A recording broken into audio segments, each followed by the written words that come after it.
પ્રાચીન સમયની વાત છે। એક નગરમાં એક શૂદ્ર જાતિની નાની દીકરી રહેતી હતી।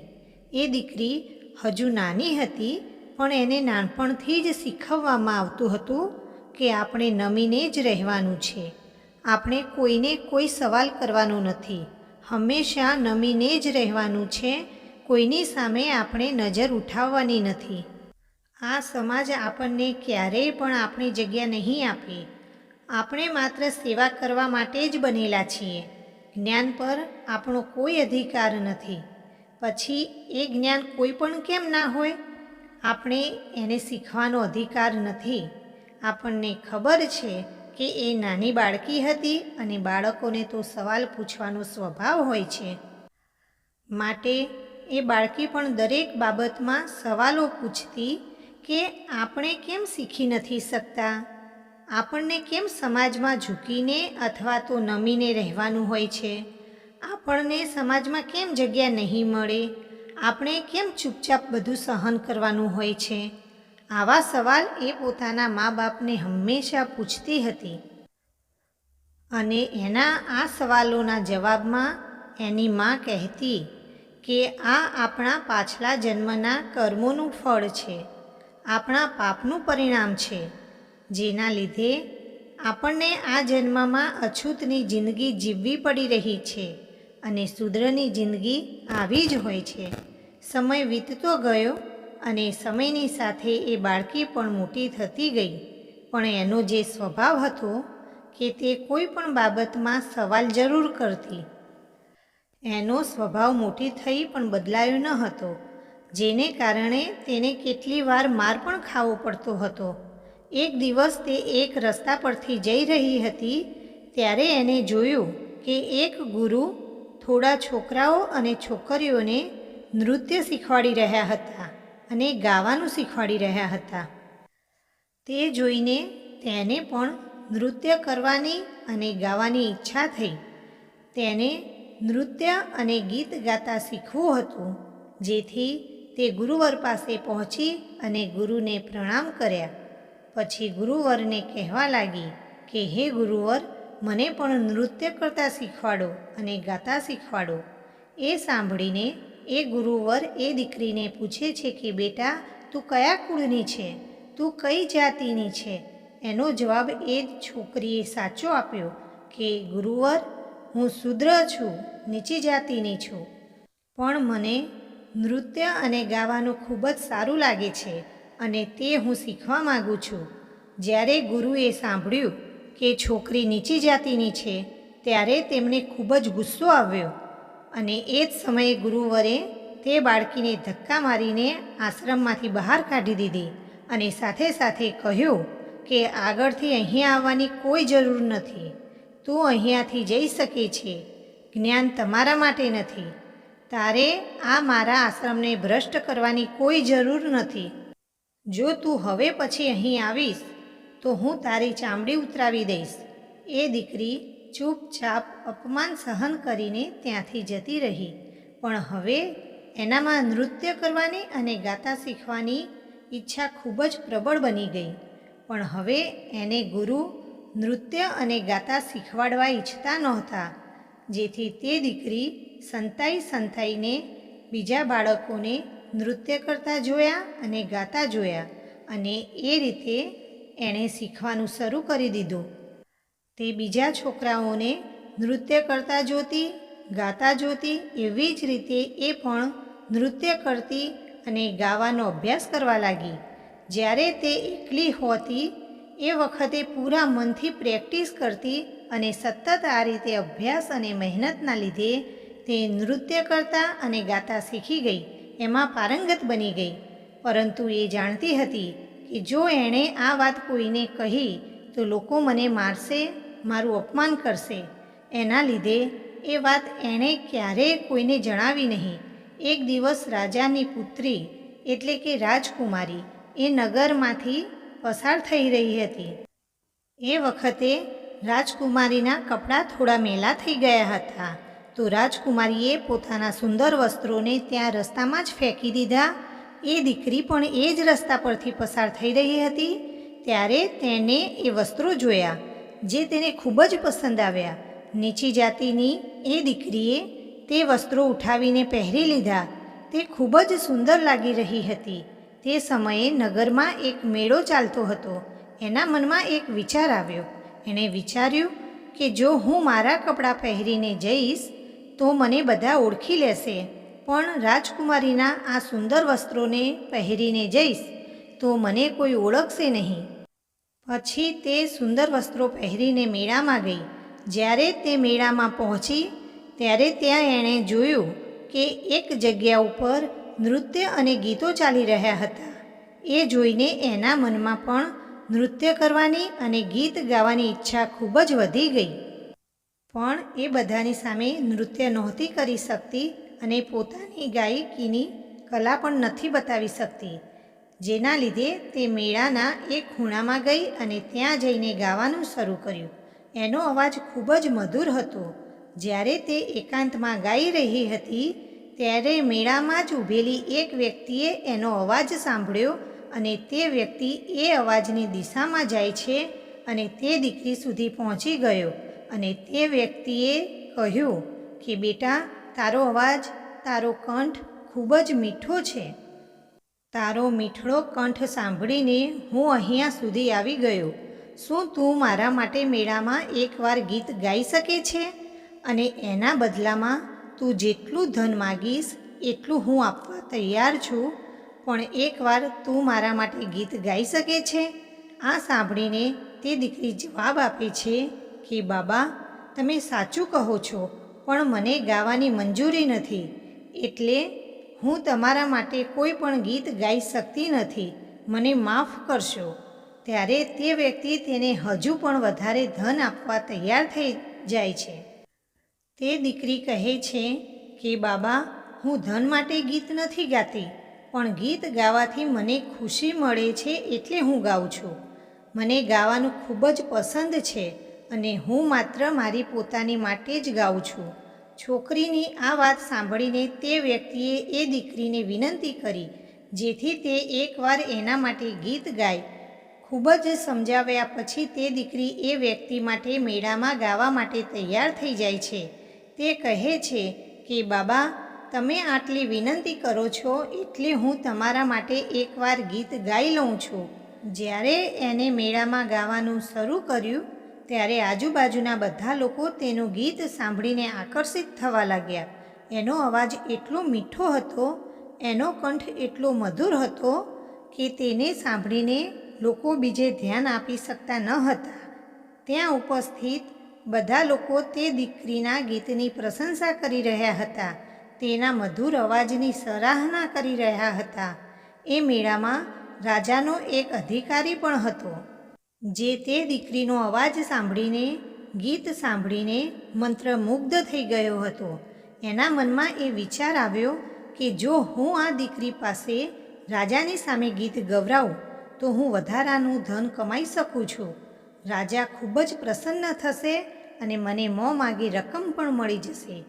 જેવું એ દીકરીએ ગાવાનું પૂરું કર્યું તરત જ રાજાનો એ અધિકારી દીકરી પાસે જાય છે અને કહે છે, બેટા, તું સરસ ગાય છે, તારો અવાજ મધુર છે.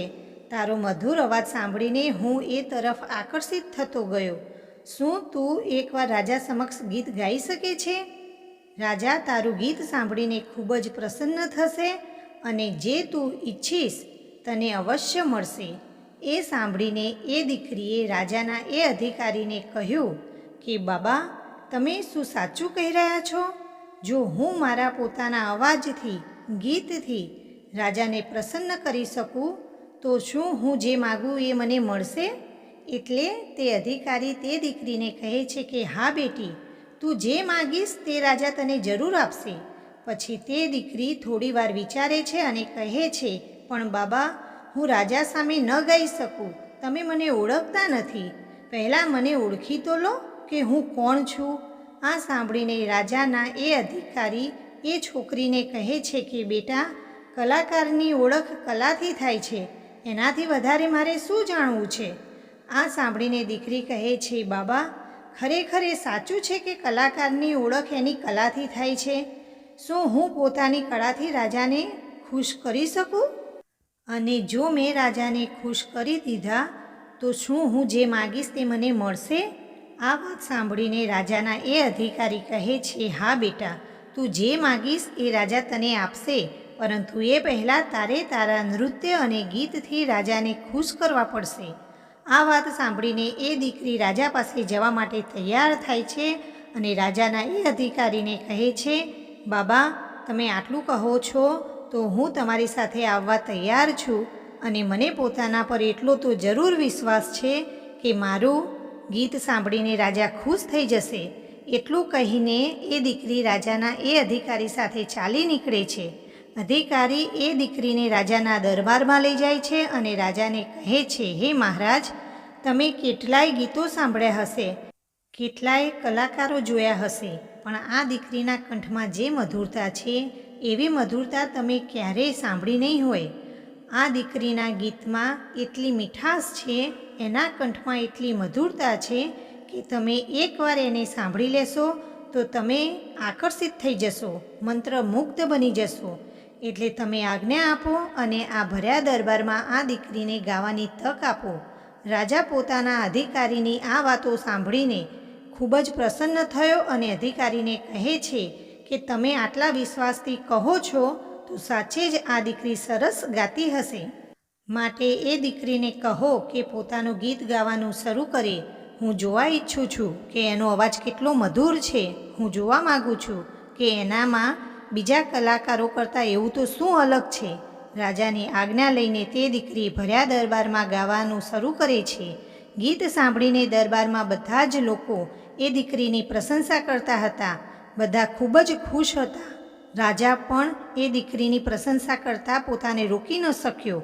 રાજાએ એ દીકરીની ખૂબ જ પ્રશંસા કરી અને પોતાના ગળામાં રહેલો સોનાનો હાર એ દીકરીને આપે છે અને એ દીકરીને કહ્યું કે બેટા, તારે જે માગવું હોય તે તું માગી શકે છે. તારામાં એ પ્રતિભા છે જે મેં આજ સુધી કોઈ કલાકારમાં નથી જોઈ. તારો અવાજ ખૂબ જ મીઠો અને મધુર છે. તારો અવાજ બધાને આકર્ષિત કરે છે અને હું તારા ગીતથી, અવાજથી ખૂબ જ પ્રસન્ન છું. તું જે માગીશ એ હું તને આપવા તૈયાર છું. રાજાના મુખેથી આ વાત સાંભળીને એ દીકરી ખૂબ જ ખુશ થઈ ગઈ. એણે રાજાને કહ્યું કે હે રાજન, ખરેખર તમે સાચું કહી રહ્યા છો કે હું જે માગીશ તે મને આપશો? એના પર રાજાએ કહ્યું, હા બેટી, તું જે માગીશ એ હું તને આપીશ. તું એકવાર માગીને તો જો. ત્યારે એ દીકરી રાજાને કહે છે કે હે રાજન, દરેક ગામની બહાર એક નાનું પરું હોય છે. એ પરામાં નીચી જાતિના લોકો રહેતા હોય છે. ત્યાં અછૂત લોકો રહે છે જેમને ભણવા લખવાનો કોઈ અધિકાર નથી, જ્ઞાન પ્રાપ્ત કરવાનો કોઈ અધિકાર નથી. તો હું આજે એટલું જ માગું છું કે એ લોકોને ભણવા લખવાનો અધિકાર મળે, એમને એમનો અધિકાર આપી દો. દીકરીની આ વાત સાંભળીને રાજા કહે છે કે બેટા, તું જે પ્રમાણે દિલથી ગાય છે, તારું દિલ સાફ છે, તારું મન ખૂબ જ સારું છે, પણ આ અધિકાર હું એમને નહીં આપી શકું, કેમ કે આ બધા તેમના પાછળના જન્મના કર્મો છે, પાપ છે, જેને લીધે આ જન્મમાં તેમને એ કર્મો ભોગવવા જ પડે. પરંતુ તું એ શૂદ્ર લોકોની પ્રશંસા કેમ કરી રહી છે? તું એમના માટે આ બધી વસ્તુઓ કેમ માગી રહી છે? એનાથી સારું છે કે તું પોતાના માટે કંઈક માગ. ત્યારે એ દીકરી ડર્યા વગર રાજાને કહે છે કે હે મહારાજ, હું પણ અછૂત છું અને તમે કહ્યું હતું કે હું જે માગીશ તે તમે મને આપશો. તમે વાયદો કર્યો હતો તે વાયદો તમારે નિભાવવો જ પડશે. મને મારો હક આપવો પડશે. જ્યારે છોકરીના મોઢેથી આ વાત સાંભળી કે તે અછૂત કન્યા છે ત્યારે દરબારમાં હાજર લોકો ક્રોધિત થઈ જાય છે. બધા આશ્ચર્યચકિત થઈ જાય છે કે એક અછૂત કન્યા રાજસભામાં આવી કેવી રીતે? રાજાએ અધિકારી તરફ જોયું. રાજાની આંખોમાં ક્રોધ હતો. એ જોઈને અધિકારીએ કહ્યું, મહારાજ, મને માફ કરો. આ છોકરી અછૂત કન્યા છે એ બાબતમાં મને બિલકુલ ખબર ન હતી. એની વેશભૂષા તમે જોઈ શકો છો. એ કોઈ રાજકુમારીથી કમ નથી લાગતી. એની વેશભૂષા જોઈને હું છેતરાઈ ગયો. એની વેશભૂષા તો નીચી જાતિ જેવી બિલકુલ નથી. ત્યાં હાજર લોકો ક્રોધિત થઈ ગયા અને રાજાને કહેવા લાગ્યા કે હે રાજા, આ અછૂત કન્યાને એના અપરાધ બદલ સજા મળવી જોઈએ, જેથી ભવિષ્યમાં કોઈ આવી ભૂલ ન કરે. જે કન્યાને મહેલની આગળથી પણ પસાર થવાની મનાઈ છે એ કન્યા મહેલની અંદર આવી ગઈ છે? કેટલાક લોકો તો એટલા ગુસ્સે થઈ ગયા હતા કે પોતાની તલવાર સુદ્ધા નીકાળી દીધી હતી. પણ એ દીકરી બિલકુલ ડરી નહીં અને એને રાજાને કહ્યું કે હે રાજન, મને ન્યાય મળવો જ જોઈએ. એ વાત સાંભળીને રાજાના મંત્રીએ કહ્યું કે ન્યાય એ તમારા જેવા લોકો માટે બિલકુલ નથી. તમે અછૂત છો, શુદ્ર છો, તમારા માટે કોઈ ન્યાય નહીં અને તે જે ગુનો કર્યો છે એના માટે તને ભયંકર સજા મળશે. મંત્રી રાજાને કહે છે કે હે રાજા, આ છોકરીને અપરાધ બદલ ભયંકર સજા આપો. આ મંત્રીની વાત રાજાને પણ યોગ્ય લાગી. રાજાએ તરત જ આદેશ આપ્યો અને પોતાના સૈનિકોને કહ્યું, હમણાં ને હમણાં જ આ અછૂત કન્યાને હાથીના પગ નીચે કચડી નાખવામાં આવે. એ અમારી આજ્ઞા છે. ત્યારે જ અહીંયા હાજર રહેલા લોકો માટે ન્યાય થઈ શકશે. આ સાંભળીને એ દીકરીએ રાજાને કહ્યું, રાજન, આ તો અન્યાય છે. તમે આવું ન કરી શકો. તમે મને વચન આપ્યું હતું કે હું જે માગીશ તે તમે મને આપશો. પરંતુ રાજાએ એ દીકરીની એક વાત સાંભળી નહીં. છતાં પણ એ દીકરીએ હાર નહીં માની અને એ દીકરીએ થોડી હિંમત બતાવી અને સૈનિકોને ધક્કો મારીને રાજમહેલમાંથી ભાગી ગઈ. રાજાએ તરત જ આદેશ આપ્યો કે એ છોકરીને તરત જ પકડી લાવો. એ દીકરી દોડતી દોડતી જતી હતી. હવે તે દોડતા દોડતા થાકી ગઈ હતી. હવે તે વધારે ભાગી શકે એમ ન હતી. તે દોડતા દોડતા થાકીને જમીન પર પડી ગઈ. ત્યારે એ દીકરીને કોઈકે બે હાથ પકડીને ઊભી કરી. દીકરીએ સામું જોયું તો સામે મહાત્મા ગૌતમ બુદ્ધ ઊભા હતા અને તેમણે એ દીકરીને કહ્યું, બેટા, તું કેમ ભાગી રહી છે? કોનાથી ડરેલી છે? શું થયું છે?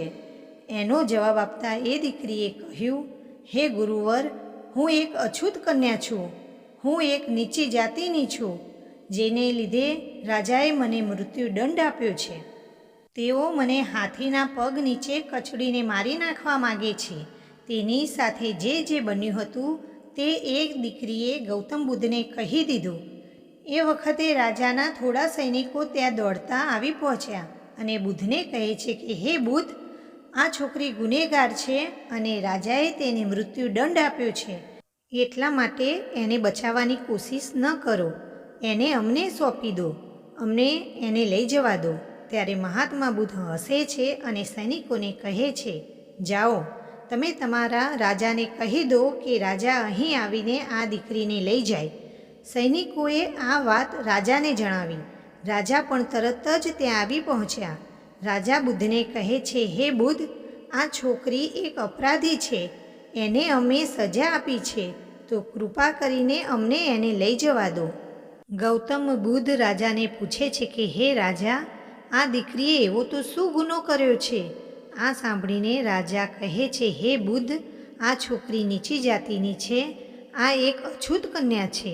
એ જાણતા હોવા છતાં તે મહેલની અંદર આવી ગઈ. જે લોકોને કોઈ પણ વિદ્યા, કોઈ પણ પ્રકારનું જ્ઞાન મેળવવાનો હક નથી, પણ એને સંતાઈને નૃત્ય અને ગાતા પણ શીખ્યું છે, એ એનો એક અપરાધ તો છે. ત્યારે મહાત્મા બુદ્ધ રાજાને કહે છે કે હે રાજન, કોઈ પણ વ્યક્તિની ઓળખ એના ગુણથી થાય છે, એના કર્મોથી થાય છે. અને આ દીકરી તો સાહસિક પણ છે, સમજદાર પણ છે અને એના અંદર કેટલાય ગુણો પણ છે અને એ એક કલાકાર પણ છે. તમે તો એને વચન પણ આપ્યું હતું કે એ માંગશે એ તમે એને આપશો. એને તમને પોતાની કલાથી પ્રભાવિત કર્યા, તમને અને તમારા આખા રાજ દરબારને ખુશ કર્યા. એના પછી એને માંગ્યું પણ શું? પોતાના લોકો માટે જ્ઞાન, બીજું તો કંઈ નહીં. એના ઉપરથી તમે સમજી શકો છો કે તે કેટલી મહાન છે, તેનું કર્મ કેટલું મહાન છે. પણ રાજન, તમે કેવા કર્મો કર્યા છે? તમે વચન આપીને ફરી ગયા. તમારે જેને ઇનામ આપવાનું હતું એને તમે મૃત્યુદંડ આપ્યો. હવે તમે જ કહો, તમારા કર્મો કેવા છે? શું એની પ્રશંસા કરવી જોઈએ કે પછી તમારા કર્મોની નિંદા? મારા મત પ્રમાણે આ દીકરી કોઈ અછૂત નથી. ખોટા તો તમે છો રાજન. આ દીકરીની સામે તમારા કર્મો કેટલા નાના છે. બુદ્ધની આ વાતો સાંભળીને રાજાને પોતાની ભૂલ સમજાઈ અને તે રાજા મહાત્મા બુદ્ધની સામે કંઈ ન કહી શક્યો. પછી રાજાએ બુદ્ધને કહ્યું કે હે બુદ્ધ, મને મારી ભૂલ સમજાઈ ગઈ છે. આજથી આ દીકરીની સુરક્ષાની જવાબદારી મારી છે અને એણે જે માગ્યું છે એ પણ એને અવશ્ય મળશે. એટલું કહીને એ રાજા ત્યાંથી જતો રહ્યો. પછી એ દીકરી મહાત્મા બુદ્ધને પૂછે છે કે હે ગુરુવર, તમે જાતિ પ્રથા પર વિશ્વાસ નથી કરતા? શું તમે અમને અછૂત નથી માનતા? શું તમને અમારી સાથે રહેવામાં કોઈ ફરક નથી પડતો? લોકો કહે છે કે અમારો પડછાયો પણ જેના પર પડે છે તે પાપી બની જાય છે, એમના કર્મ નિષ્પ્રભાવ થઈ જાય છે. દીકરીની આ વાત સાંભળીને બુદ્ધ હસવા લાગ્યા અને દીકરીને કહે છે કે આપણા કર્મ જ આપણને ઉચ્ચ બનાવે છે અને આપણા કર્મ જ આપણને નીચા પણ બનાવે છે. એના સિવાય બીજું કશું જ ઊંચું કે નીચું નથી હોતું. બધા એક જ છે અને બધા એક જ સમાન છે. આ પ્રકૃતિ આપણા સૌનું પાલન પોષણ એક સરખી રીતે કરે છે. એ આપણી સાથે ભેદભાવ નથી કરતી. ભેદભાવ કરવો એ આપણા મનુષ્યનો સ્વભાવ છે અને એને આજે નહીં તો કાલે બદલાવવું જ પડશે. તમારી સામે ગમે તેટલી કઠિન પરિસ્થિતિ હોય પણ હાર ક્યારેય માનવી નહીં અને ક્યારેય સત્યનો માર્ગ છોડવો નહીં. જે લોકો હાર નથી માનતા અને આગળ વધે છે એમને જીતતા કોઈ ન રોકી શકે. એ લોકો પોતાની મંઝિલને પ્રાપ્ત કરી લે છે. જે વ્યક્તિ હારીને બેસી જાય છે એ ક્યારેય જીતી ન શકે. તે હંમેશા હારેલો જ રહેશે અને તે ક્યારેય એ મેળવી નહીં શકે જે તે મેળવવા માગે છે, પરંતુ એની પાસેથી તો એ પણ છીનવી લેવામાં આવે છે જે એની પાસે છે. એટલા માટે હંમેશા કોશિશ કરતા રહેવું જોઈએ, આગળ વધતા રહેવું જોઈએ. ત્યારે જ તમે સફળ થઈ શકશો.